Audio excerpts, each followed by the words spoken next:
Hey, it's Mike over at Cross Country Mortgage. It's time for Monday morning mortgage update for the week of September the 2nd, which was yesterday, Monday, but today's Tuesday, because we just got through with a 3-day weekend, and I hope it was a great Labor Day weekend for you.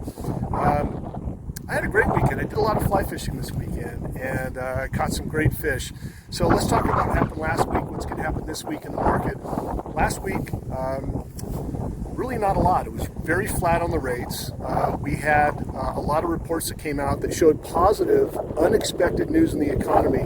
Gross domestic product, the GDP, which measures the growth of the economy, was actually changed to the upside. And then consumer confidence, we expected that to be low. It came in a lot higher than expected. And both of those things show a positive economy, and that means that rates should have gotten worse, but they really didn't. Why?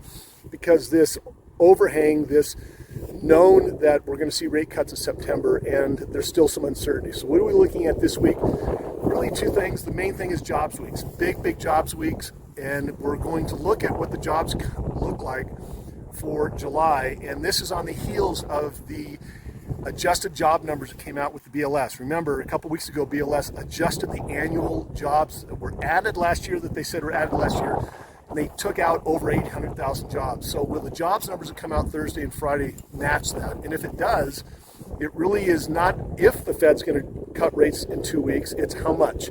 So if the job numbers come out and continue to show weakness, fewer jobs added, more jobless claims, unemployment doesn't go up.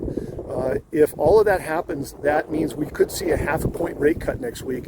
If it hits expectations or it's not as bad as people expect, then we should see a 0.25%. So it's not a matter of if the Fed's going to cut rates, it really is a matter of how much.